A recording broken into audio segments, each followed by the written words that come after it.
श्रीगुरो श्रीयुतपदकमलं श्रीगुरून् वैष्णवांश्च श्रीरूपं साग्रजातं सहगण रघुनाथान्वितं तं सजीवम् सावधूतं सावधूतं परिजनसहितं कृष्ण चैतन्यदेवं श्रीराधा कृष्णपादान् सहगण ललिता श्रीविशाखान्वितांश्च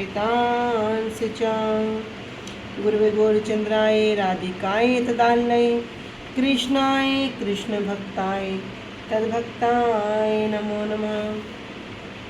नमो विष्णुपादाय कृष्णप्रेष्ठाय भूतले श्री श्रीमद्भक्तिवेदान्त श्री श्रीधर गोस्वामीति नामिने। नमो ओम गुरुदेवाय धीमते सौम्यमूर्तये श्री श्रीमद्भक्ति स्वरूप सिद्धांति प्रभवे श्री महात्मने।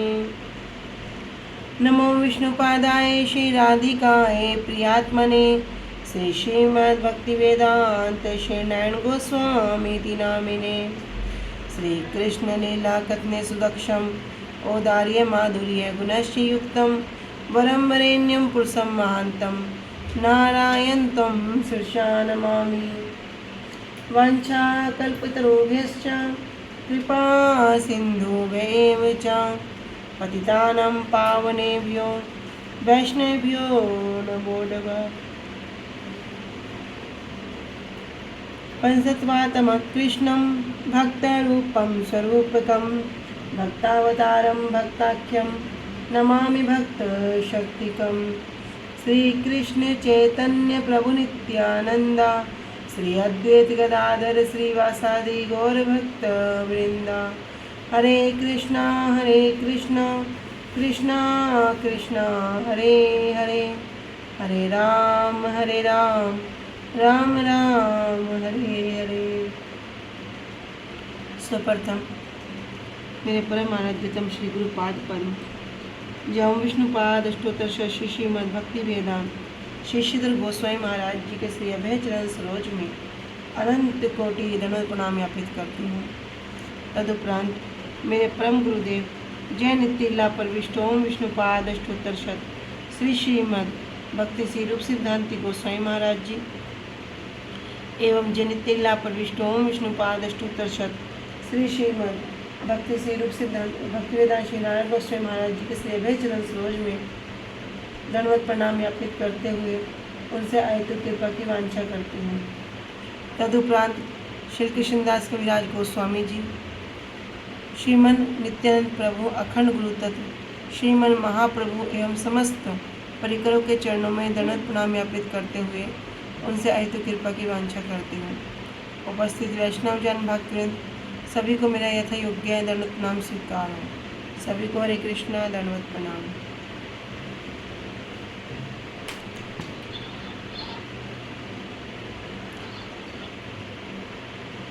श्री गुरुदेव की अहेतु की कृपा से हम जो ग्रंथ अध्ययन अध्यापन कर रहे हैं उसका नाम है श्री श्री चैतन्य चैतामृत। श्री श्री चैतन्य चैतामृत ग्रंथ के अंतर्गत हम श्रवण कर रहे हैं अष्टादश परिच्छेद, पेज संख्या 153 और प्यार संख्या है 109 पे हम आ चुके हैं। तो अब तक हमने क्या श्रवण किया, कौन बताएंगे?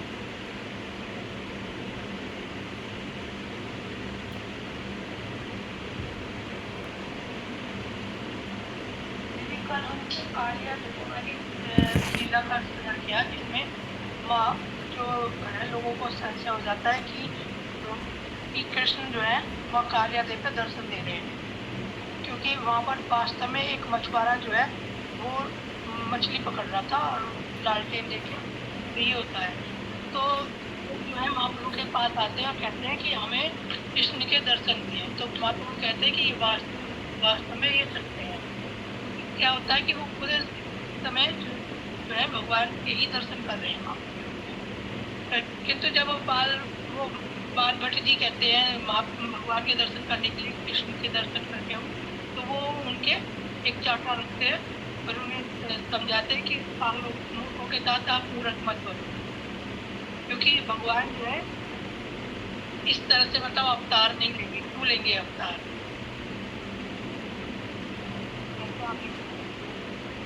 हरे कृष्णा दे देना लगता। धन्यवाद।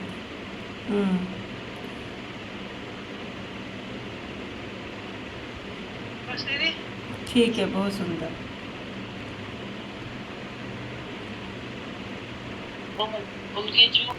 तो हमने श्रवण किया था कि लोग क्या कह रहे हैं कि जो मछुआरा नौका में बैठकर क्या करता है, लालटेन जलाकर कालिया देह पर मछलियों को पकड़ता है।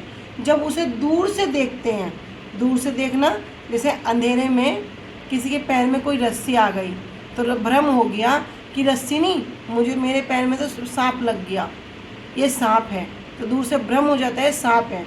उसी प्रकार भ्रम हो गया कि कालिया के सिर के ऊपर अभी क्या कर रहे हैं, श्री कृष्ण नृत्य कर रहे हैं। और जब नृत्य कर रहे हैं तो कालिया के जो फन में जो मणि है, अभी वो रत्न हैं, वो चमक रहे हैं। लेकिन वास्तविकता क्या थी कि लोगों ने क्या सोचा, जो नाव है उसको तो कालिया नाग समझ लिया, जो वो लालटेन लेके जा रहा था, जो दीपक है, उसको मनिया समझ लिया, और जो मछुआरा है उन मूर्ख लोगों ने क्या किया, उसको श्री कृष्ण समझ लिया। इस प्रकार क्या हुआ, वे कह रहे कि हमने कालिया देह में श्री कृष्ण के दर्शन प्राप्त किए हैं। तो यहाँ पर श्री कृष्णदास कविराज गोस्वामी जी कहते हैं कि वृंदावन में श्री कृष्ण आए हैं, ये जो बात है ये बिल्कुल सत्य है। और लोगों ने क्या किया है, श्री कृष्ण को देखा भी है, यह बात भी सत्य है, मिथ्या नहीं है। किंतु उन्होंने जहाँ श्री कृष्ण के दर्शन किए हैं वो उनकी भूल है। साक्षात रूप में महाप्रभु वहाँ विराजमान हैं, लेकिन अभी दर्शन कहाँ कर रहे हैं, कालिया देह पे। कभी ठूठ को देखकर जैसे उसे मनुष्य समझ लिया जाता है, उसी प्रकार लोगों को भी भ्रम हुआ है। अमृतमय भाष्य में भक्ति विनोद ठाकुर जी कह रहे हैं, स्थानु पत्तों के बिना सूखा वृक्ष, कुछ दूर से पत्तों से रहित वृक्ष को देखकर एक पुरुष आ रहा है, ऐसा विपरीत ज्ञान होता है। उसी प्रकार ब्रजवासियों का भी मछुआरे की नौका को कालिया समझने के जो ज्ञान हुआ है, कैसा ज्ञान कि दीपक को रत्न समझने का, मछली पकड़ने वाले मछुआरे को श्री कृष्ण समझने का, और नाव को कालिया समझने का जो भ्रम उदित हो गया था। लेकिन महाप्रभु ने क्या किया, अपने सेवक को क्या किया, हाँ कह रहे क्या तुम भी मूर्खों के साथ मूर्खों जैसी बातें कर रहे हो, अरे विद्वान हो, पंडित हो, फिर भी क्या कर रहे हो, अभी मूर्खों के वाक्य सुनकर उनकी बात में आकर क्या कर रहे हो, मूर्खों जैसी बात कर रहे हो। तो हम क्या करते हैं ना, बहुत सारी जगह इधर ये बात सुन लिया, उधर वो बात सुन लिया, लेकिन चलाएंगे क्या, अपनी टीका, अपनी बुद्धि। तो अपनी टीका, अपनी बुद्धि चलाने के कारण ही हम भ्रमित हो जाते हैं। इसलिए बार बार कहा गया है, विश्वासु गुरु वाक्यसु, गुरु वर्गों के वचनों में विश्वास करना चाहिए। जो गुरुदेव ने बोल दिया वही क्या है, फुल स्टॉप हो गया, उसके ऊपर हमारा कोई सामर्थ्य नहीं है, उससे ऊपर हमारी कोई बुद्धि नहीं है, उनसे ऊपर हम कुछ जानते ही नहीं हैं। तो विश्वासु गुरु वाक्यसु। आगे चलते हैं, प्रयार संख्या 109। प्रभु कहे कहाँ पाइला कृष्ण दर्शन, लोक कहे सन्यासी तुम्ही जंगम में नारायण। तब महाप्रभु कहते हैं, चैतन्य महाप्रभु पूछते हैं, कहाँ पाइला कृष्ण दर्शन, अरे आपने कृष्ण दर्शन कहाँ पाए हैं। लोग कहें, तब सब लोग कहते हैं, जो सम्मानीय लोग आते हैं, जो बताते हैं कि वहाँ कोई कृष्ण के दर्शन नहीं हो रहे हैं, इन लोगों को इस प्रकार से भ्रम होता है। तो वे जो सभ्य लोग हैं वे कहते हैं, सन्यासी तुम्ही, आप ही सन्यासी हैं, जंगम नारायण, और आप ही चलते फिरते साक्षात नारायण हैं।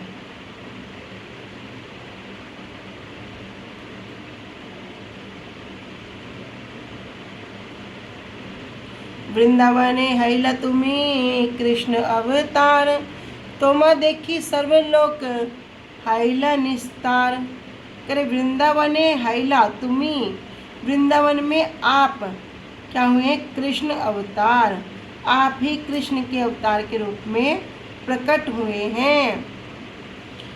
तोमा देखी सर्वलोक है निस्तार, और आपके दर्शन करने मात्र से ही, तोमा देखी आपको देखने मात्र से ही, सर्वलोक सब लोगों का है निस्तार, निस्तार हो गया, उद्धार हो गया। तब महाप्रभु पूछते हैं कि आपको श्री कृष्ण के दर्शन कहाँ पर हुए?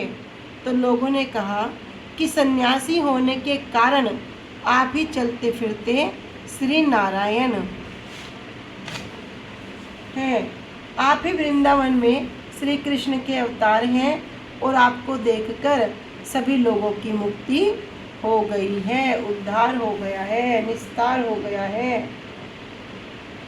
तो यहाँ पर अनुभाष्य में श्रील भक्ति सिद्धांत सरस्वती ठाकुर उपाध्याय जी वर्णन कर रहे हैं कि जंगम नारायण, जंगम नारायण का अर्थ यह होता है कि चलने की शक्ति से युक्त जो नारायण है। दंड ग्रहण मात्रेन ननो नारायण भवेत, दंड ग्रहण मात्रेन कि जिसने क्या किया? दंड ग्रहण कर लिया। नरो नारायणो भवेत कि संन्यास दंड ग्रहण करने से, या संन्यास दंड ग्रहण करने मात्र से मनुष्य क्या होता है? श्री नारायण हो जाता है। तो कह जो निर्विशेष जो ब्रह्म है, उनका रूप धारण करके जो मायावादी सन्यासी है, मायावादी के सन्यासी रूप में क्या करता है? जो इधर उधर विचरण करता है, तो माया जो ये जो बोले ना दंड ग्रहण मात्रेन, तो ये मायावाद दर्शन, जो मायावाद दर्शन है, ये इसकी पुष्टि करता है। तो वहाँ पे बताया गया है दंड ग्रहण मात्रेन नरो नारायणो भवेत, जिसने संन्यास आश्रम में केवल दंड ग्रहण कर लिया, वो दंड ग्रहण करने से वो तुरंत क्या हो गया? नारायण बन जाता है। ये किस किस में कह रहे हैं?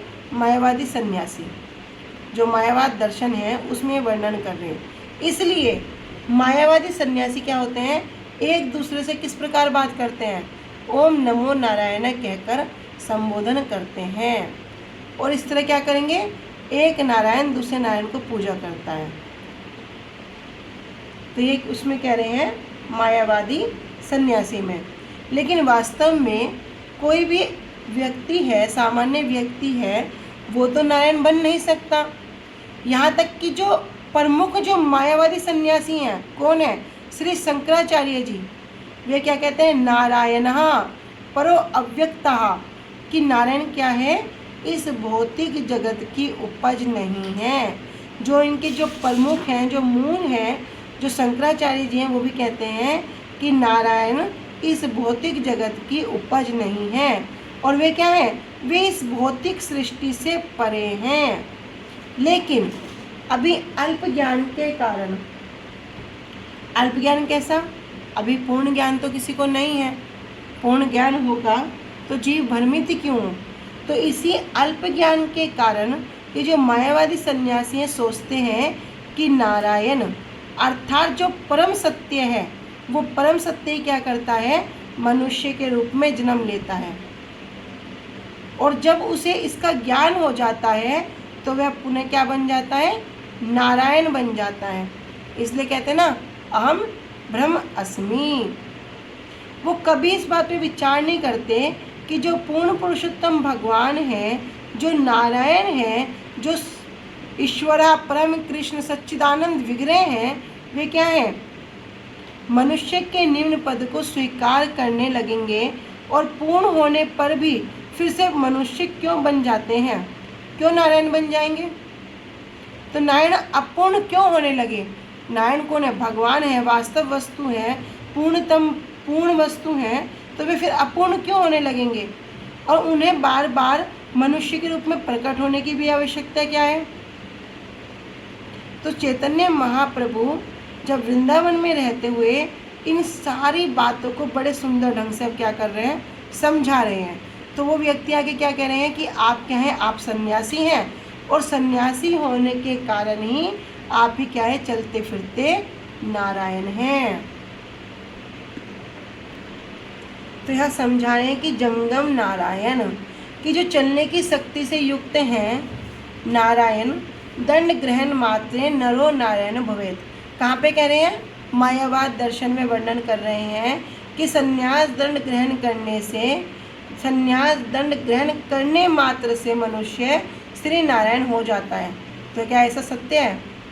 मायावाद दर्शन बता दिया। वो कैसा संन्यास? एक दंड संन्यास। यहाँ तक कि जो उनके जो प्रमुख जो आचार्य हैं शंकराचार्य जी भी कह रहे हैं कि भैया इस भौतिक जगत में नारायण क्या है, इस भौतिक जगत की उपज नहीं है, इस भौतिक जगत से परे है।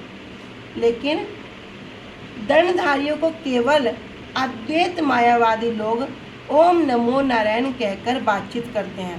तो जब देखना जो इस प्रकार जो दंडधारी हैं वे क्या करेंगे, किससे बात करेंगे? नारायण कहकर ही बात करेंगे। किंतु जीव मुक्त और बद्ध सभी अवस्थाओं में ही मायाधीश परमेश्वर श्री नारायण के नित्य अधीन हैं। हम सब क्या, हम तो बद्ध जीव हैं। कह रहे बद्ध जीव की तो बात है ही, किंतु अगर जीव मुक्त भी है, दो प्रकार के जीव हैं, एक बद्ध जीव एक मुक्त जीव। तो जो मुक्त जीव हो या बद्ध जीव हो, वो किसी भी अवस्था में क्यों ना हो, कह रहे सभी अवस्थाओं में मायाधीश, जो माया के भी जो ईश हैं, परमेश्वर हैं, उन श्री नारायण के नित्य अधीन हैं, कभी भी स्वतंत्र नहीं हैं। यदि जीव मुक्त अवस्था में भी हो जाए तब भी वह स्वतंत्र नहीं है, तब भी वो भगवान का दास है।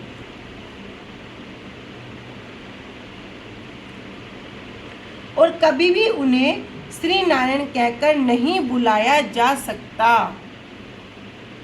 जो जीव को विष्णु के साथ समान या एक कहते हैं, जो कोई क्या करेंगे, एक जीव को विष्णु के साथ उनकी समानता करेंगे या उनको एक कहेंगे कि भैया ये एक हैं, अथवा वैसा ही समझते हैं, वे मायावादी विष्णु के चरणों में अपराधी हैं। अब यहाँ पापी नहीं कह रहे, वे पाप का तो प्रायश्चित हो सकता है किंतु अपराध का प्रायश्चित नहीं हो सकता। अपराध अपगतरात इति अपराध। प्रभु कहे विष्णु विष्णु इहा न कहिबा, जीव धमे कृष्ण ज्ञान कभू न करीबा। तब महाप्रभु उन जो सभ्य लोग हैं उनकी इस बात को श्रवण करते हुए कह रहे हैं, महाप्रभु कह रहे हैं कि विष्णु विष्णु। तभी महाप्रभु ने एकदम भगवान का स्मरण किया और कह रहे इहा न कहिबा, ऐसा कभी भी नहीं कहना। जो आप मुझे जो बता रहे हो कि मैं नारायण हूँ, भगवान हूँ, कभी भी ऐसा मत कहो। जीव धमे कृष्ण ज्ञान कबू न करीवा। अरे जीव अधमे, जीव क्या है? अधम है। हम क्या है? पतित हैं, बद्ध जीव हैं। ऐसी पतित बद्ध आत्माओं के प्रति, जीव के प्रति कृष्ण ज्ञान, ऐसा कृष्ण ज्ञान कभी भी मत करना। सन्यासी चित्त कन जीवे कृष्ण कन सम, षडैश्वर्य कृष्ण है सूर्योपम। कह रहे सन्यासी चित्तकन जीव, जो जीव है वो क्या है? भगवान का एक अंश है, अणु है। और भगवान क्या है? भगवान विभु है, जीव अणु है। तो सन्यासी चित्तकन जीव, जो सन्यासी भी है वो निश्चित ही क्या है? पूर्ण रूप से भगवान का अंश है, किरण है। कह रहे किरण कण सम। जिस प्रकार सूर्य है, सूर्य जब प्रकाशित होता है तो उसमें से जब आप देखना किसी विंडो में से या किसी अंदर से प्रवेश करेंगी, उसमें बड़े छोटे छोटे कण चमकते हैं, बहुत सारे छोटे छोटे कण। कह रहे किस प्रकार? किरण कण सम, उसी कण के समान, उसी बहुत छोटे से कण के समान हैं। और भगवान कैसे हैं? षड ऐश्वर्य पूर्ण कृष्ण है सूर्योपम। और भगवान षड ऐश्वर्य से पूर्ण, 6 ऐश्वर्य से पूर्ण। क्या है षड ऐश्वर्य?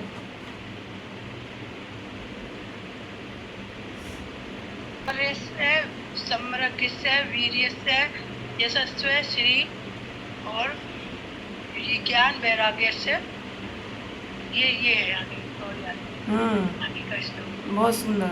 सन्नाम इति भंगना, यही क्या है? षड ऐश्वर्य हैं। ऐश्वर्यस्य ऐश्वर्य, वीर्य, यश, ज्ञान, श्री और वैराग्य, ये षड ऐश्वर्य कह रहे इनसे क्या है? वे पूर्णतम है, पूर्ण है। और क्या है? हाय सूर्योपम, और सूर्य के समान है। कि जो जीव है वो सूर्य की किरण के जैसा, उसमें जो छोटे छोटे दिखते हैं उसी के अनुसार क्या है? किरण सम, एक छोटा सा कण है। और भगवान को कह रहे हैं कि भगवान क्या है? सूर्य के समान है। कौन कह रहे हैं? स्वयं श्री चैतन्य महाप्रभु वर्णन कर रहे हैं। कह रहे जीव ईश्वर तत्व कबू नाहे सम, ज्वलदंग अग्नि राशि एछे स्फुलिंगे कन। कह रहे जीव, जीव क्या है? ईश्वर तत्व कबू नाहे सम, जीव कभी भी पूर्ण पुरुषोत्तम भगवान के समान नहीं हो सकता, नहीं माने जा सकते।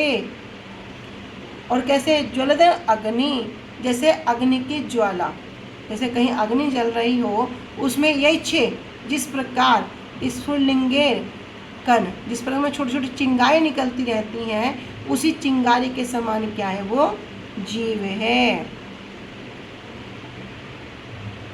तो यहाँ पर मायावादी सन्यासी अपने आप को क्या मान रहे हैं? ब्रह्म मानते हैं, और ऊपर ऊपर से अपने आप को क्या करते हैं? नारायण कहते हैं। तो मायावाद संप्रदाय के अद्वैतवादी जो शिष्य हैं सामान्यतः क्या होते हैं? ग्रस्त ब्राह्मण होते हैं। जो मायावादी सन्यासी जो शिष्य हैं सब, ये कह रहे सामान्यतः ग्रस्त ब्राह्मण होते हैं। जैसे हमने श्री सार्वभौम भट्टाचार्य जी के विषय में श्रवण किया था। पहले मायावादी थे, लेकिन प्रकांड पंडित विद्वान, जो मायावादी सन्यासियों को नारायण का अवतार मानते हैं या उन्हें नमस्कार करते हैं, तो चैतन्य महाप्रभु ने क्या किया? इस अवैध प्रणाली का विरोध कर दिया, और विशेष रूप से क्या कहा कि जो सन्यासी है वो भी भगवान का अंश मात्र है। तो दूसरे शब्दों में बता रहे कि सामान्य जीव से अधिक वह भी कुछ नहीं होता है, कभी भी वह नारायण नहीं हो सकता। जिस प्रकार सूर्य का जो परमाणु में कण है वो सूर्य के समान कभी भी नहीं हो सकता, जीव उसी प्रकार परम सत्य का अंश मात्र है।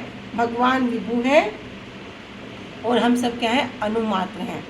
अतः सिद्धि की किसी भी अवस्था में जीव क्या है? पूर्ण पुरुषोत्तम भगवान नहीं बन सकता। यदि किसी को बोला कि इसको इतनी सिद्धि प्राप्त हो गई, वो इस प्रकार कर सकता है, तब भी वो भगवान नहीं बन सकता। और जो वैष्णव संप्रदाय के लोग हैं इस मायावाद दृष्टिकोण की सदैव क्या करते हैं? भर्त्सना करते हैं। और चैतन्य महाप्रभु ने इसी विचारधारा का क्या किया है? विरोध किया है। किंतु जो मायावादी सन्यासी हैं, सन्यास ग्रहण करते हैं, तो अपने आप को नारायण समझकर इतने अहंकारी बन जाते हैं कि वे नमस्कार करने के लिए भी नारायण के मंदिर में प्रवेश नहीं करते। क्यों? क्योंकि वे भूल से अपने आप को साक्षात नारायण समझ लेते हैं, इसलिए वे नारायण के मंदिर में प्रवेश भी नहीं करते। तो यहाँ पर कह रहे हैं कि महाप्रभु ने कहा कि विष्णु विष्णु ऐसा मत कहिए, अधम जीव को कभी भी श्री कृष्ण मत समझना। सन्यासी भी एक चित्तकन जीव है और षड ऐश्वर्य श्री कृष्ण सूर्य के समान हैं, और जीव उनकी किरण के कण के समान हैं। जीव और ईश्वर तत्व कभी भी एक समान नहीं हो सकते। जैसे जलती हुई अग्नि और उसकी चिंगारी का कण एक समान नहीं हो सकता। मायावादी सन्यासी स्वयं को ब्रह्म कहकर मुख से नारायण नारायण कहते हैं। स्मार्त प्रथा में ग्रस्त ब्राह्मण आदि सभी उस सन्यासी को देखने पर उसे श्री नारायण मानकर प्रणाम करते हैं। इस ब्रह्म प्रथा को रोकने के लिए महाप्रभु ने कहा कि सन्यासी जीव के अतिरिक्त और कुछ भी नहीं है। अब इस बात को ना अच्छे से नोट कर लो। कह रहे कि जो मायावादी सन्यासी कह रहे जीव के अतिरिक्त सन्यासी और कुछ भी नहीं है, वे कभी भी षड ऐश्वर्यपूर्ण श्री कृष्ण रूपी सूर्य के समान नहीं हो सकते। वे चित्कन मात्र हैं, इसलिए जीव श्री कृष्ण रूपी सूर्य की किरण कण के समान हैं। उनको कभी भी श्री नारायण कहकर प्रणाम करना उचित नहीं है।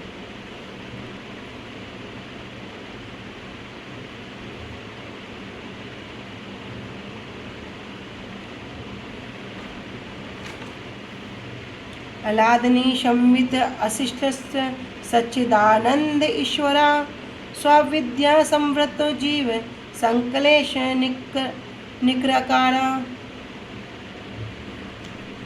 कह रहे अलादनी भगवान की जो अलादनी शक्ति, संविद शक्ति, आशीलष्ट मतलब जो उससे घिरे रहते हैं, सद चिद आनंद ईश्वर, जो भगवान कैसे हैं, सद चिद आनंद हैं। ईश्वरा जो सबके परम नियंता मतलब जो कंट्रोलर हैं। स्वविद्या जो स्व अर्थात अपना, अविद्या अज्ञान के द्वारा, संवृत घिरा हुआ, जीव संकलेश निकर आकर।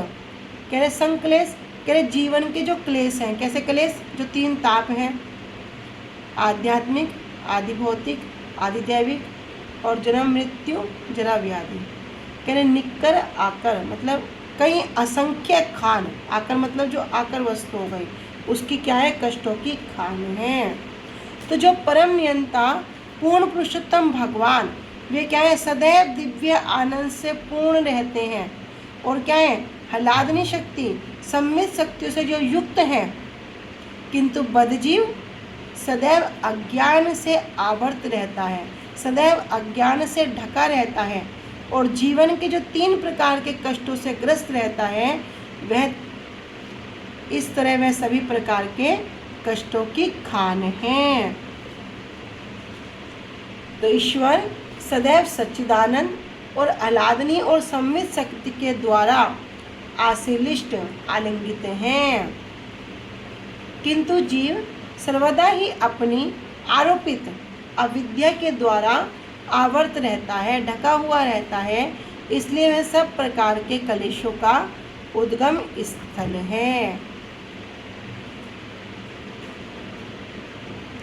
तो यहाँ भावानुवाद में वर्णन कर रहे हैं कि संधनी संवित आह्लादनी शक्तिमान श्री कृष्ण अपनी स्वरूप शक्ति की विशेष वृत्ति आनंद स्वरूपा आह्लादनी जो उन्हें आनंद प्रदान करती हैं। कौन करती है आनंद प्रदान?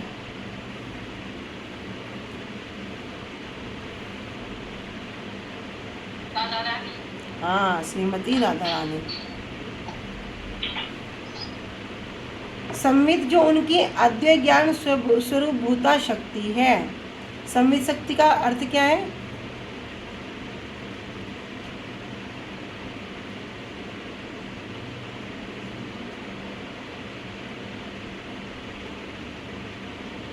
बोलेंगे कोई?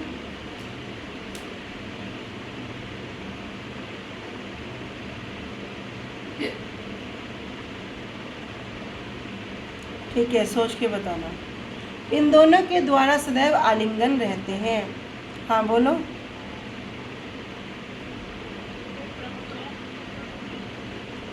संवित शक्ति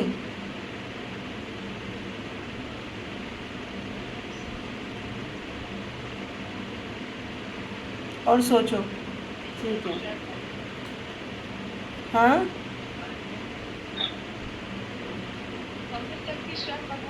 हाँ, स्वयं कृष्ण। ठीक है, कह रहे किंतु जीव सदा अपनी आरोपित भगवान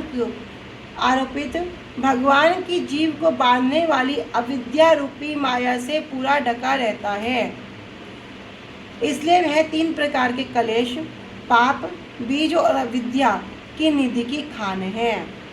कह रहे जीव है वो अविद्या रूपी माया से पूरा ढका रहता है, ढका हुआ है। तो अविद्या रूपी माया, हम कल भी श्रवण कर रहे थे कि यद्यपि माया कितनी बलवान है, कि यद्यपि बलभद्र भट्टाचार्य जी महाप्रभु के संग में हैं, महाप्रभु के संग में उनकी सेवा कर रहे हैं, बड़े विद्वान हैं, तब भी क्या हो गए, माया इतनी प्रबल कि वे भी महाप्रभु कहते हैं कि मैं भी जाकर श्री कृष्ण का प्रत्यक्ष दर्शन कर आऊँ। तो माया इतनी प्रबल है। तो हम जैसे साधारण जीवों की तो बात क्या, तो जीव क्या है, अविद्या रूपी माया से ढका हुआ है। इसलिए हम बार बार चैतन्य चैतामृत में से जो एक श्लोक श्री कृष्णदास कविराज जी वर्णन करते हैं, बड़ा सुंदर लगता है कि पिशाची पाइला जैन मति छन है, कि जिस प्रकार किसी व्यक्ति को साधारण रूप में देखते हैं, किसी को भूत प्रेत कुछ लग जाता है तो वो वास्तव में अपना परिचय भूल जाता है कि मैं कौन हूँ। जिस प्रकार वो पिशाच का जो कार्य है, वो जो करता है, उसी प्रकार वो व्यक्ति जिस पर पिशाच लग गया, भूत लग गया, वो भी उसी प्रकार बोलता है, उसी प्रकार खाता है।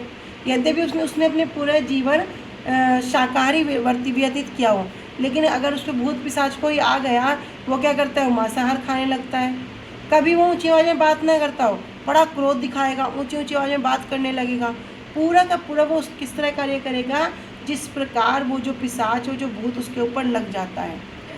कह रहे पिशाची पाइला जैन मति छन है, वो पिशाच क्या करता है, उसकी मति, उसकी बुद्धि को आवृत कर देता, ढक देता है, और अपनी जो कार्य है, क्रिया है, उसी के अनुरूप वो कार्य करता है। इसी प्रकार हम जो जीव हैं, कि वास्तव में जीव का जो स्वरूप है वो क्या है, बड़ा सुंदर हम बार बार श्रवण करते हैं कि जीवेर स्वरूप है कृष्ण नित्य दास, कि वास्तव में तो जीव का जो स्वरूप है वो भगवान का दास होना है।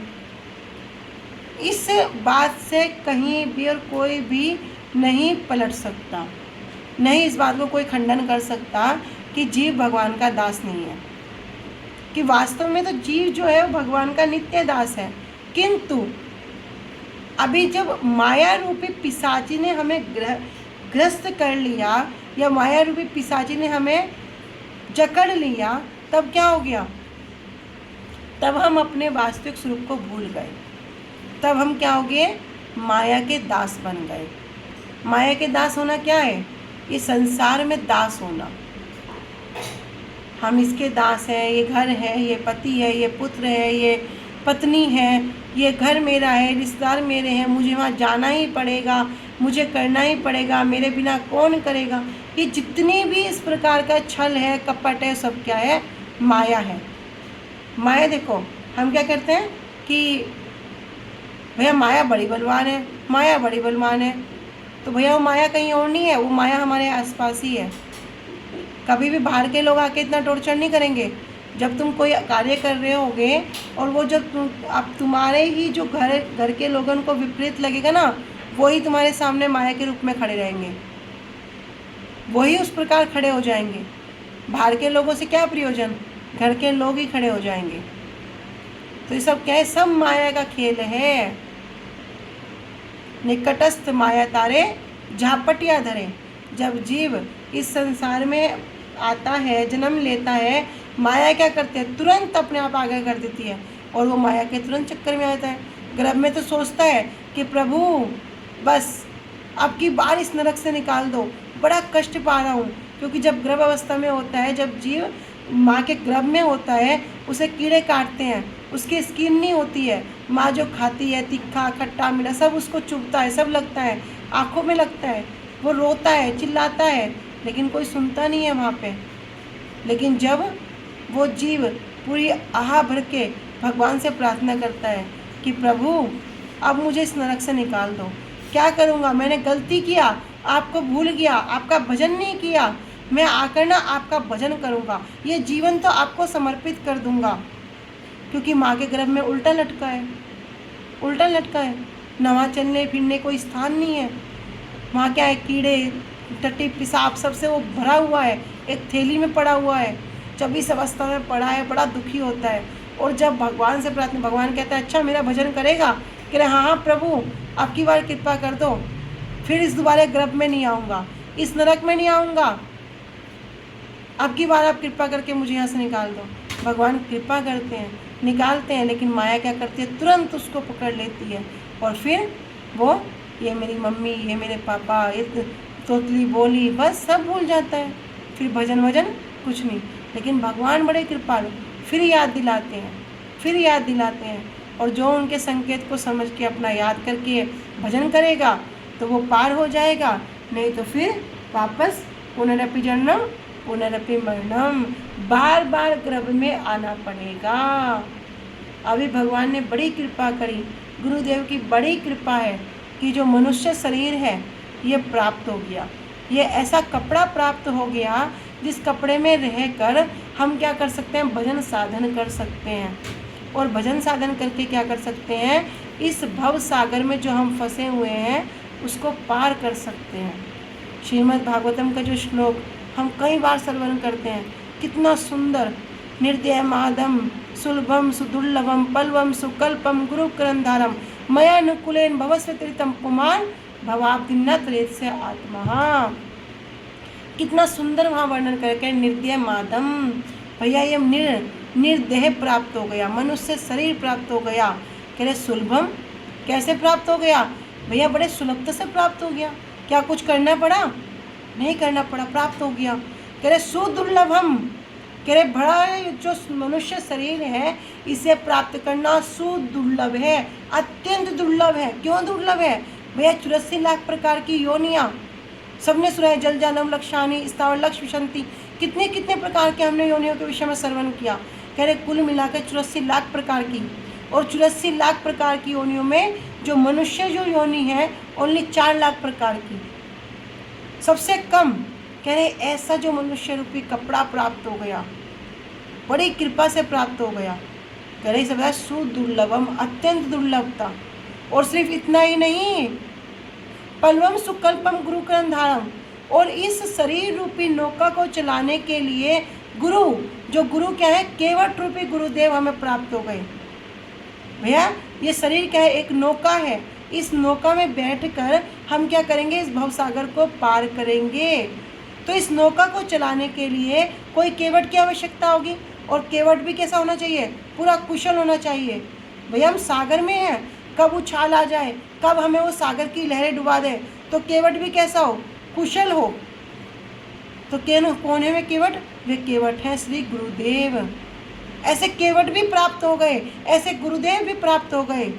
और भगवान क्या करते हैं, मयानुकूलेन नभस्वत्रितम, भगवान भी जब ऐसे केवट भेजते हैं ना तो कहते हैं मयानुकूलेन, मैं भी उसी नौका के अनुरूप, मतलब इस शरीर रूपी नौका को चलाने के लिए उसके अनुकूल ही, मयानुकूलेन, उसी अनुकूल मैं क्या करता हूँ, वायु प्रदान करता हूँ।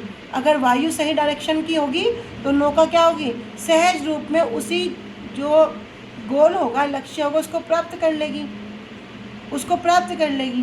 किंतु अगर नौका विपरीत स्थिति में हवा विपरीत स्थिति में भय, तब क्या होगा, तब जो कुशल नाविक है वो भी उस स्थिति में भी क्या करेगा, उस नौका को संभाल के रखेगा। लेकिन भगवान तो यहाँ स्वयं कृपा कर रहे हैं, कह रहे मयानुकूलेन नभस्वत्रितम, मैं भी उस नौका के अनुकूल वायु प्रदान करता हूँ। किंतु पुमान भवाब्दिम न तरेत से आत्मा, फिर भी जो पुमान में कहते हैं व्यक्ति को, जो जीव, जो व्यक्ति फिर भी इस नाव में उतरने का, इस भवसागर से पार होने का प्रयास ना करे, भवाब्धिम, भवसागर से पार होने का प्रयास ना करे, सतरेत से आत्मा, आत्मा कहते हैं आत्मघाती, वो हत्यारा है। किसका हत्यारा है, अपनी आत्मा का हत्यारा है।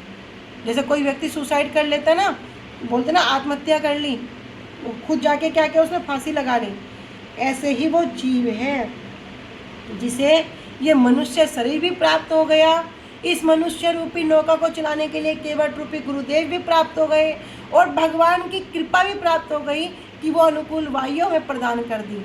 लेकिन वो मनुष्य फिर भी ना करे तो कह रहे भैया वो आत्मघाती है।